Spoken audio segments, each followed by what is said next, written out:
In this video, I'm going to let you in on the formula that I plan to use to be able to ride a 600 kilometer, a 1000 kilometer, and a 1200 kilometer brevet with Jermaine. Now, this is a formula that I suspect most randonneurs use either consciously or unconsciously, and in one form or the other. And no, this is not a new discovery. This is just a formalization of the thinking process that I think most randonneurs use to be able to plan out their randonneurs, either while they're on the bike during the randonnée or in advance of the randonnée when they're planning their event. I find this formula just incredibly useful, especially for planning out my brevets and determining if my strategy for that specific brevet is going to be doable. If you just take the formula at face value, it looks really complicated. But once you break it down into its individual components and look at each of the individual variables and see how they interact with each other, it makes a lot more sense. For this formula to be able to work, there are a few conditions that have to be met. And the first condition is that you must have completed either a 200 kilometer brevet, a 300 or a 400 kilometer brevet. You need to be able to know exactly what your limitations are with each of these brevets, because it's these times that you're going to use in application in this formula when you're planning your longer brevet. This formula is also suited for brevets that are at least 600 kilometers and longer.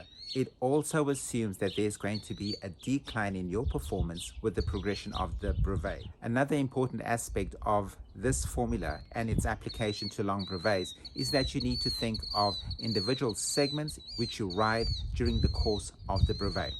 And these segments are characterized by the amount of time that you spend riding and then resting. And sometimes some people may have a single segment. They may ride the entire brevet without any sleep or rest, and that's fine. That can be accommodated by the formula.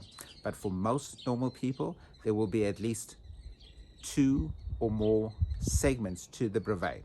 And the final segment of that brevet is the last stretch. When you wake up from the last segment of sleep and you want to be able to push to get to the finish line, that is the segment that is of most importance, and that's the one that's going to be the final and most important variable of the outcome of this formula. And that's what we need to be able to determine.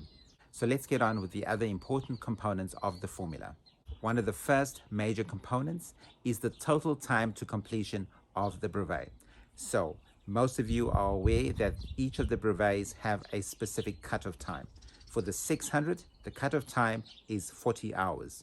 For the 1000 kilometer brevet, the cutoff time is 75 hours.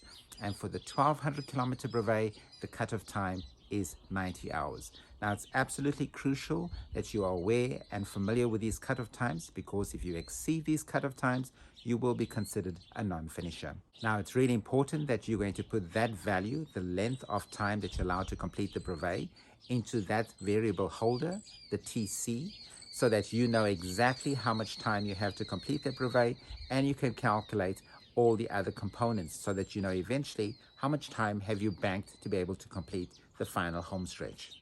And now we come to the other segments of the ride. In the 600 kilometer brevet, it is quite common for most randonneurs to have at least 2 segments. That is an initial segment to push to be able to bank enough time and distance, and then a shorter segment thereafter, which they will then use to push towards the finish straight. Okay, so there's 2 segments there. So for this particular equation, we're going to use the designation of T seg 1 as the time that it takes to complete the first segment of the brevet. If you're doing a longer brevet, such as a 1000 kilometer brevet, you may have 3 or more segments. So, for example, you may want to do 2 segments of equal duration, such as either 400 and 400, with a shorter 200 kilometers at the end to be able to push to the finish line. Or you may have a 400, a 300, and then a 300. So you can see that the number of segments will vary according to your personal preference, as well as according to the duration of the brevet. In a 1200 kilometer brevet, it's quite common for most people to have either 3 or 4 segments. And if you're going to have 3 segments, you may have, for example, 3 equal 400 kilometer segments. Or if you're going to have 4 segments, you may have a 400 kilometer followed by 2 300s, and then you might have a final 200 kilometers to complete the brevet. So with regards to the formula, you need to know exactly how many segments do you anticipate to be able to use, to be able to complete that brevet. And you need to know the times, your anticipated times that you're going to use in each of those segments. And that only comes about from your experience at the shorter brevets. So that's why it's going to be so important that you do a 200, a 300, a 400, so that you have an idea as to how much time you will be able to take to complete a 400 segment of the brevet, a 300 segment of the brevet, and a 200 segment of the brevet.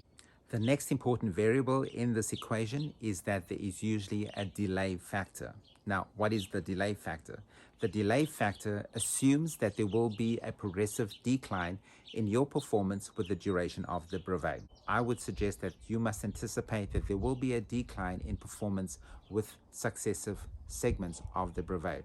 So if you're doing a brevet that has at least 3 or 4 segments, I think you should anticipate that there should be a cumulative amount of delay with each segment. So I would assume that from your first segment to your second segment, that the second segment will be at least 10% slower than the segment before that, and the third segment will be at least 10% slower than the second segment, and the fourth segment will be at least 10% slower than the third segment.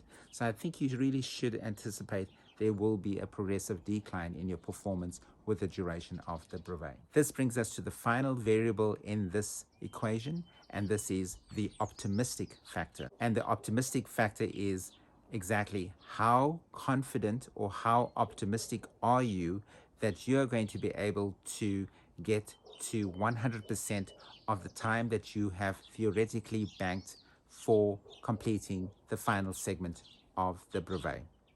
Okay, so in other words, for that home stretch, if you've calculated X amount of time to be able to get to the home stretch and push through to the end, how confident are you to be able to get to 100% of that?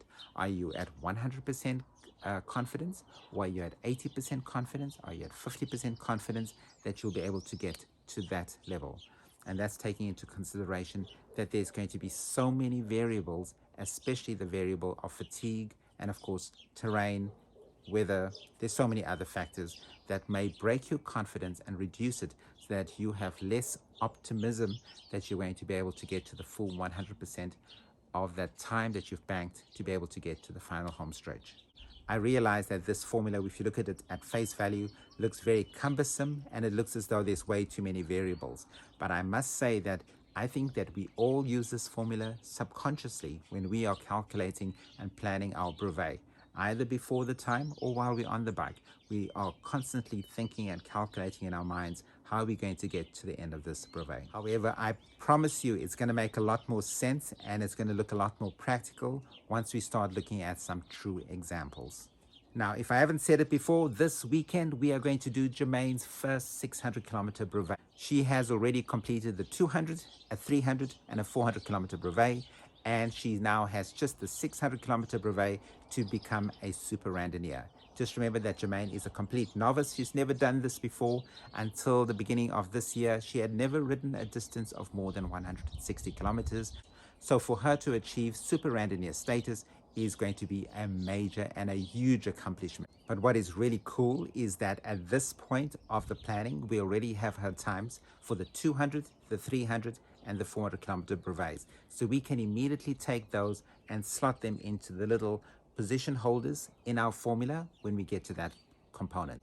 Now we know that for the 600-kilometer brevet, the total time to completion is going to be 40 hours. So immediately in the formula, we're going to put 40 hours in the place where it says the TC. We anticipate that she will have at least 2 segments in the 600. So she's going to have one segment where she's going to bank as much time and distance as possible and then have a rest period. And then she's going to have a shorter second segment where she's going to try to push home through that home stretch. So we can immediately ignore the other segments. That's the second segment as well as the third and fourth segments. We don't need to even look at those. They are completely obsolete for the purposes of Jermaine's brevet. We know that her longest brevet that she's completed so far is going to be the 400 kilometers, and it's quite reasonable. When I looked at how she performed after the 400 kilometer brevet, I think she's going to be in a position where she needs to be able to have a good rest after that before proceeding with further with the brevet. So I think for the first segment, the T-Seg 1, we're going to take that as our distance, 400 kilometers.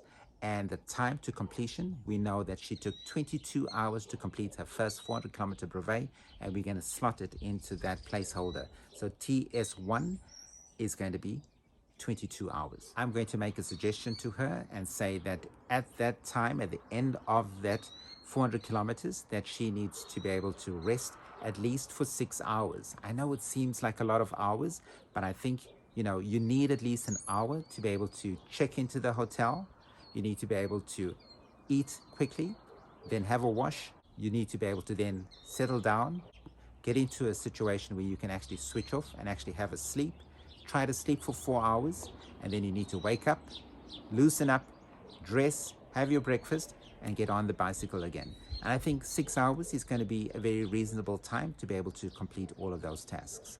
Now, I totally appreciate that some randonneurs might have much shorter periods of rest. I know there are many that just have 30 minutes of sleep and they don't book into any hotels. They just stop at the side of the road. They stop, crash, have a good sleep, get up, and keep moving. There's no time wasted. Okay, but this is Jermaine's first randonnée and first 600 kilometer brevet, and I think we need to be able to give her as much comfort as possible so that she recovers well to be able to tackle that 200 kilometer brevet the day after. I think the concept of toughening the mind as well as the body in these long randonnees comes purely with time and experience. And I'm certain that in a few years' time, Jermaine is going to be one of those 30-minute stop randonneurs who just stops for 30 minutes, has a good sleep, gets up and goes again.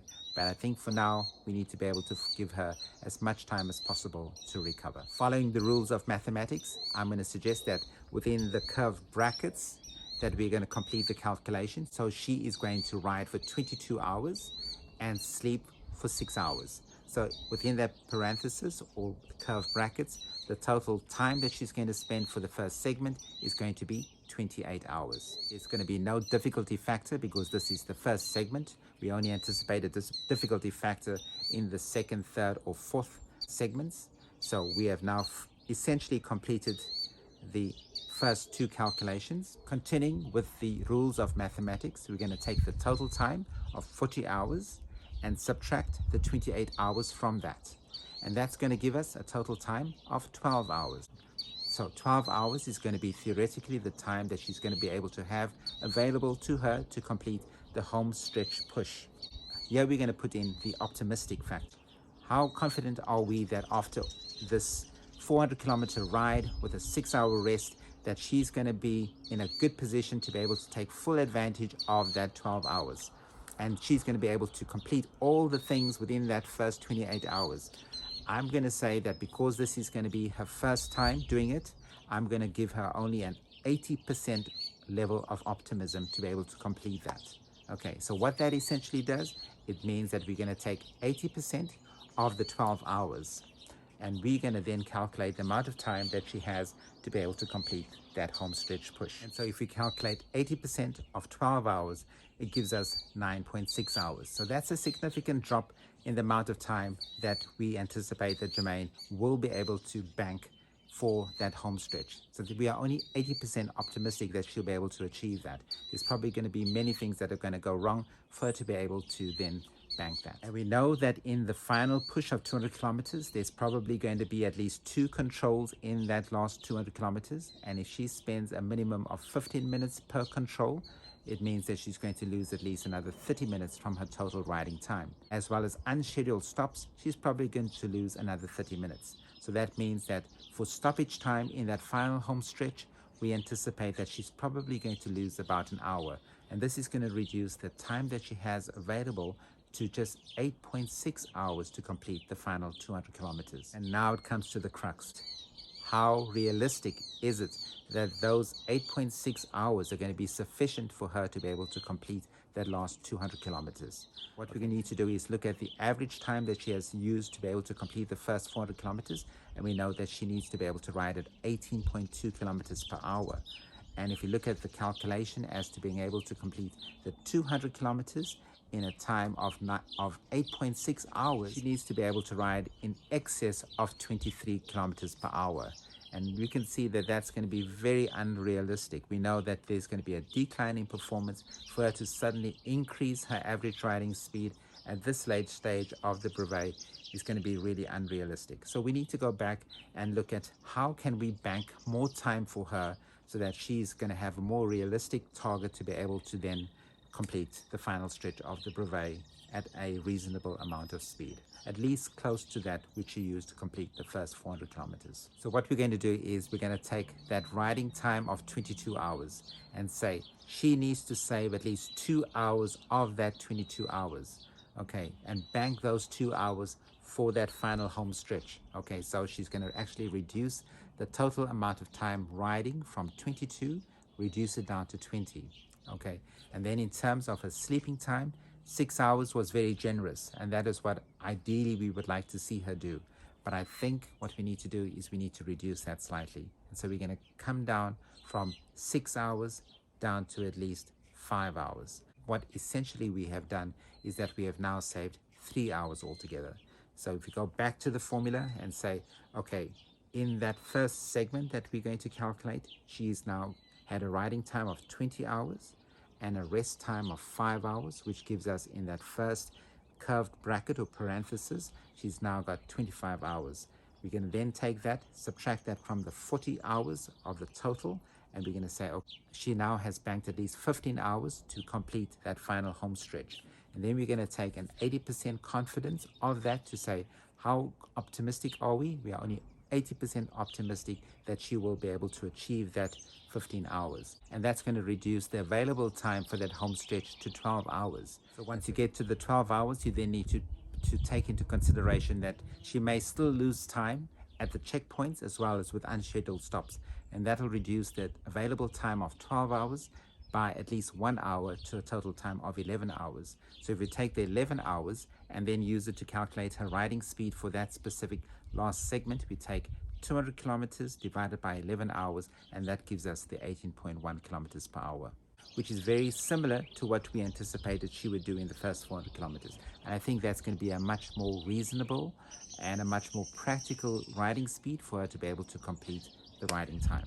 I would like to use this as an illustration as to how you can go about calculating what you think is going to be an appropriate time to bank for that final home stretch, and then you can say, okay, was that appropriate or not? And if it's not appropriate for the situation, because remember, you might have huge hills, you might have headwinds, you might have adverse weather conditions, and you need to bank more time. So then you need to think, okay, how much time can I save in the first segment, and where can I save? Can I save at the checkpoints? Can I save at unscheduled stops? Can I save time on the resting period? Where can I save time in those areas to be able to then bank time to be able to say I've got enough of a buffer to be able to complete that home stretch push? Okay, and then you can also work on your optimization factor. How optimistic are you?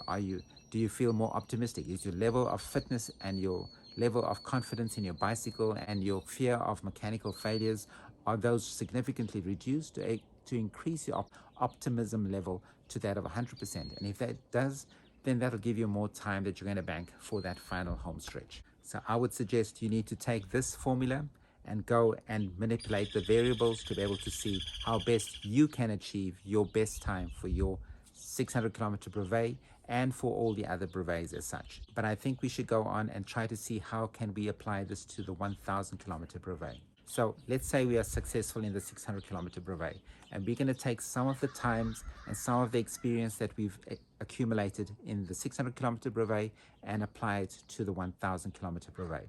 Now in the 1000 kilometer brevet, I'm going to make a recommendation to Jermaine that she has at least 3 segments. That's going to be 2 equal segments of 400 kilometers each, with a home stretch segment of 200 kilometers once again. Okay, now let's assume that she is successful at achieving a riding time for the first 400 kilometers of 20 hours with really strict checkpoint management, as well as minimizing the unscheduled stops, and reduces that time for 400 just down to 20 hours. Okay, let's say she also optimizes the time that she needs to rest and is very efficient with getting to the hotel, getting ready to eat, to shower, to rest, and then get up in the morning and tries to do all of that within 5 hours. So essentially, in the first bracket, the TS1 segment of the 1000 kilometer brevet, she's going to do that in 25 hours. Hopefully, and if everything goes well, we will then try to replicate that in the second segment. So we've got the two segments, and so in the first segment, she completes that within 25 hours.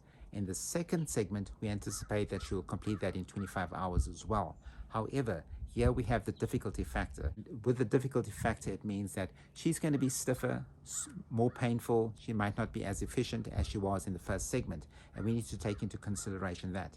And I'm going to give her a very optimistic 10% delay factor, 10% greater delay to complete the second segment compared with the first segment, which means that we're going to take 110% of the first segment and apply that to the second segment, because they are equal distances and equal times, but with the delay factor we expect that she will be at least 10% slower. So instead of being at 25 hours, this will essentially increase the time to completion of the second segment to 27.5 hours. So if we then look at the amount of time that she spent completing both the first segment and the second segment with that delay factor, we now have 52.5 hours that she will use to complete the first 800 kilometers. Now, we then, following the rules of mathematics, subtract that 52.5 hours from the total of 75, and that'll give us a value of 22.5 hours. However, we have an optimism factor. How optimistic are we that Jermaine will be able to complete those two segments and be successful at banking that total amount of time of 22.5 hours? We are at least only 80% optimistic that she will do that. And so if we take 80% of the 22.5, gives us a total time of 18 hours. So we know that for the final home stretch segment, she theoretically has 18 hours to complete the final 200 kilometers. But once again, we're going to try to be realistic and subtract time that we're going to spend at checkpoints as well as with unscheduled stops. And what this essentially does is that it allows her to lose 2 hours. So instead of being at 18 hours to complete the 200 kilometers, she only has 16 hours to complete the final 200 kilometers. And that it means that there's significantly less time.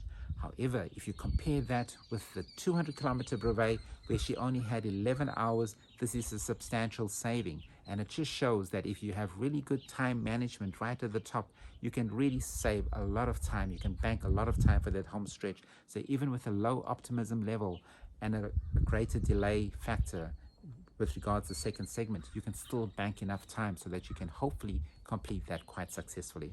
However, the proof is going to be in the pudding. We need to be able to see, is she able to replicate the times, even with the delay factor, between the first and second segments of the ride, so that she banks enough for that final segment, the home stretch segment. And we're going to come to the final example of the 1200 kilometer brevet. Okay, so we know that with the 1200 kilometer brevet, the total time to completion is limited to 90 hours. We are going to have at least 4 segments in this brevet. So the first segment is going to be that of the 400 kilometers. And here we're going to have really strict time control management so that she completes that first segment within 20 hours of riding, 5 hours of resting, so she has 25 hours in the first segment. However, what we're going to do is we're going to be slightly naughty, and what we're going to do is we're going to have a non-strict time in the next 2 segments. Now, we're going to use the times that she's used for her 300 kilometer brevet. In the 300 kilometer brevet, she was not as strict on her time management as what she is going to be in her 400 kilometers. So we're going to try and see what effect does that have, especially with the delay factor built into those two. If we look at her Strava record and see what was her time to complete her 300 kilometer brevet, we know that she completed that within 16 hours. Okay, so if we take the total 16 hours to complete the brevet, and that is with unregulated checkpoint times as well as unregulated unscheduled stops, we get 16 hours. And then let's say she stops in her second segment for 5 hours. So she's going to have 16 hours of riding with 5 hours of stoppage, which gives us a total time of 21 hours. We're going to then have a difficulty factor of 10%, which means that we're going to increase that total value of 21 hours by 10%. And that's going to give us time of 23.1 hours. Okay, so you can see that there's been a 10% increase in the amount of time that she's going to complete that second component. All right. And once again, just to play devil's advocate, let's say, once again, we are not regulated in our time stops in the third segment, and we also do a 300 kilometer segment for the third segment. And let's say that we anticipate that she would ride that within 16 hours with a 5-hour rest period of 21 hours. But in this situation, we now have a 20% delay factor. So what that does, it takes the 21 hours and increases it to 25 hours. Okay, so you can see that there's been a significant loss. So we've actually lost almost 100 kilometers effectively, because in the first segment of 400 kilometers, with strict time management at the control points, she would have limited her time to 25 hours for 400 kilometers. But yet in the third segment, where there's a delay factor as well as unregulated time at checkpoints and with unscheduled stops, her time is actually in excess of 25 hours for 300 kilometers. So theoretically, she's lost at least 100 kilometers just because of that. Okay, so what we then need to do is follow the rules of mathematics and then close the brackets on the outside and add up each of those individual time slots. So that is essentially going to add up to 73.3 hours, taking into consideration the first regulated segment with 2 unregulated shorter segments. And then we take that and subtract that from the total time to completion of 90 hours. And that's going to give us a time of 16.7 hours to be able to complete that. Then if we build in our optimistic factor, how optimistic are we that she's going to be able to achieve all the milestones and complete all these checkpoints within the specified time? To be able to achieve that, we're going to give her an 80% optimism rate, and that's going to essentially reduce the amount of time that she has available, time of just more than 14 hours. If we then subtract 2 hours for checkpoint stops as well as unscheduled stops, it reduces her total time available to complete that final 200 kilometer home stretch to just 12 hours. And you can see that that's really close to the 11 hours that we've seen in the 600 kilometers, which will bring her riding speed down to just less than 18 kilometers per hour. So you can see that using this formula, you can get an idea as to where you can save time, where you can bank time, where potential areas are that you could lose time.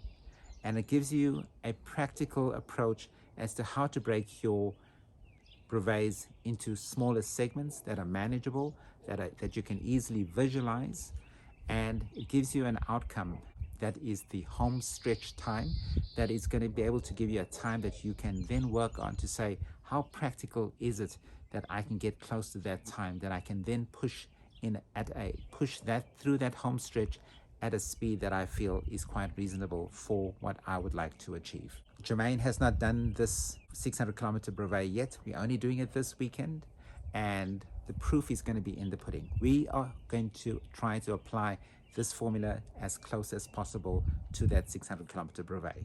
I will, of course, try to document every step of that 600 kilometer brevet, and I'll tell you how close we came to being able to match what we have predicted. Okay, it's quite possible that we may be completely off the mark, or it's quite possible that we may completely exceed all expectations.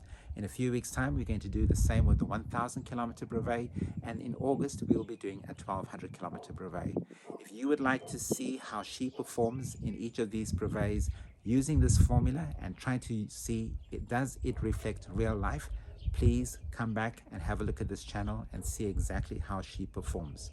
Okay, if you want to get more frequent updates about our Randonneuring, please have a look at our Facebook page, where we update it almost on a daily basis with activities that we do and have done in the past, as well as you can visit our website. We're at randonneuring.club, which gives you a comprehensive overview of all the activities that we do in our Randonneuring.